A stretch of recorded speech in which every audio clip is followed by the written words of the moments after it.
My family. Someone killed your family? Somebody killed my came home, my family's dead. And the killer wasn't a stranger. He knew all three of them longer than he knew me. He was family. Some people that say that you might have had something to do with it. I don't have anything to do with my own cousin. They had laughed together. They had traveled together. They even shared the same roof. But behind closed doors, something was brewing. Something no one saw coming. He's like, I've killed 3 people. You don't think I'll kill you? So if you ever call me you betray again, I'm going to kill you. Today, we unravel the story of a betrayal so deep, it shattered an entire town. I don't know if he's looking at me, thinking I'm looking at him or what, but he starts walking towards my car, just like he knows me, just walking straight towards my car. And I'm like, oh crap, this guy's walking towards me. Welcome to the channel. If you think you know betrayal, think again. Let's get into it. It was January 4th, 2016. Columbus, Georgia woke up cold and quiet that morning. But for Robert Short, it's been a long night. He was just getting off work. He'd spent 21 years in the military, working as a nurse. After retiring, he settled into a quiet suburban life, picked up a job at a local hospital, and worked the night shift. That morning, like every other morning, he clocked out exactly at 7:15 a.m. By 7:20, he was pulling out of the parking lot, heading home.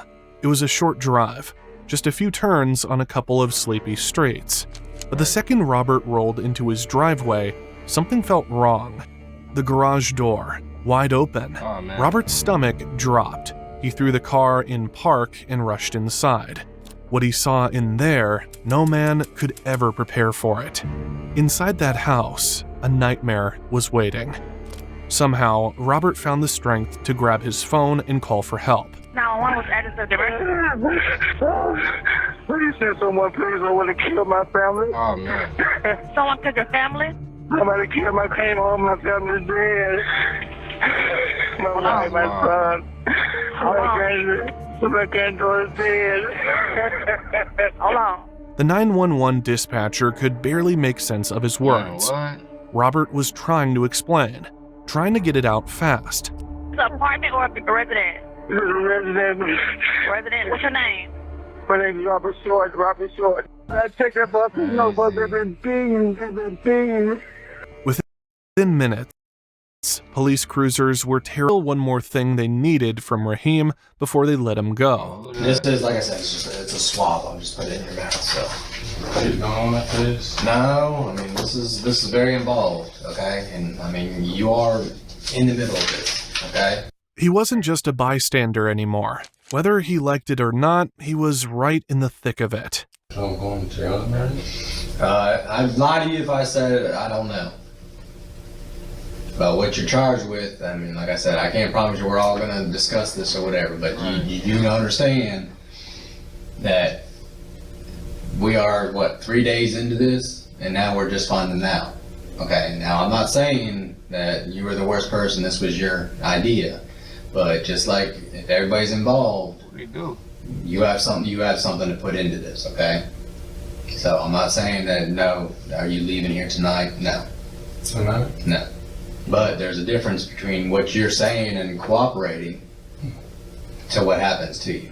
There was no hiding the fact that this was just the beginning. The detective still had a long list of people to see, and Raheem's fate hung somewhere in the middle of all that. No, it's yours. That, honestly, I do not know. You know how big this is, okay? There has been people talking about this just from all over, okay? This is a very big thing, okay? And we're trying to figure this all out.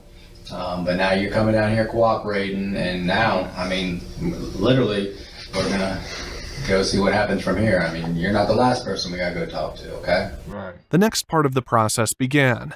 Out came a consent form, plain and clinical. What this is just saying, consent to draw saliva. You fully understand that your consent is necessary for saliva to be drawn, and that any evidence developed from this sample is admissible as evidence against you in a court of law. And like I said, it is not blood, it is, I'm just going to do that on your mouth, okay? Like I said, I'm the witness, you're the signature. You just sign right there, that is. Just open your mouth, I'm going to go get your signature gun.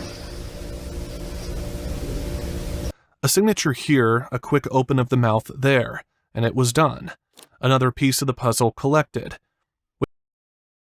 Did you know that nearly half of US TV streaming time is on Roku? With Roku's new...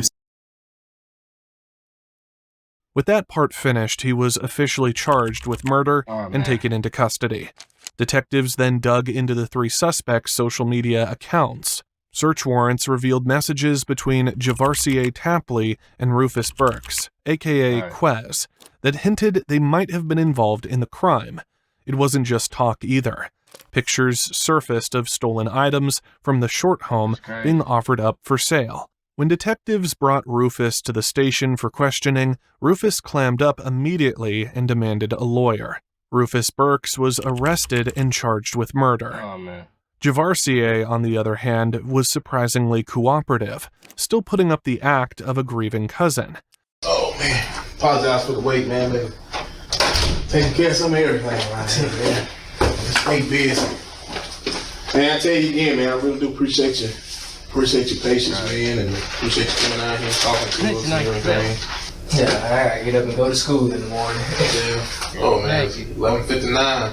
Detective Malone let Javarcier settle in before steering the conversation to the heart of the matter. You know, some people that say that you might have had something to do with it. Yes, sir.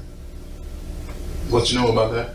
Nothing. I mean, why would I do something like that? I told you my whereabouts. My grandma can tell you my whereabouts where I was. Mm-hmm. Why would I have anything to do with my own cousin? I don't know. That's what I'm asking you. I mean, we just have to, you know, tell us something. We just have to check into it. Yeah, I understand that. I would never have something to do with it. Knowing all these years I've been knowing him, never even crossed my mind to do something like that, have anything to do with something like that. You feel what I'm saying? Mm-hmm. No.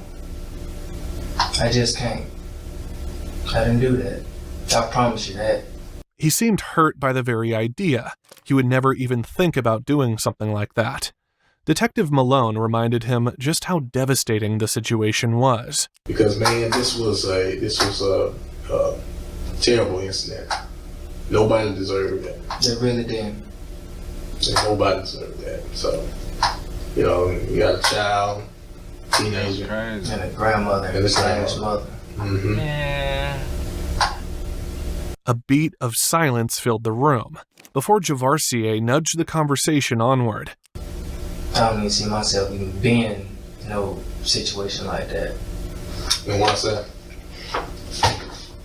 Because I'm not that type of person, you know. What type of person is that? A cold-hearted person. Cold-hearted person. Yeah. I don't see myself hurting anyone. Mm-hmm. You never gotten upset and want to hurt somebody? No, sir. Well, everybody got upset. Uh-huh. Can't even lie about that. Yeah.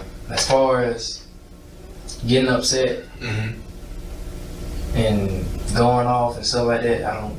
To him, getting mad was just part of life, not something that ever spiraled into real violence. Detective Malone sensed they were getting somewhere, even if the full truth was still just out of reach. Yeah. Well, let me ask you this, man. Why would people be saying, what if I told you, you know, why all these people would be saying that you had something to do with it? Probably because Caleb was my cousin, and they saw, and when me and Caleb was together or something like that at the mall, they saw me and him together. So they figured if he always with Caleb, he probably know who Caleb had beef with, who Caleb all let come to the house, who Caleb hung out with, who Caleb did this with, who Caleb did that with. You feel what I'm saying? Yeah, I feel you. Yeah, but stuff like that, no. I don't know who he had beef with or anything like that.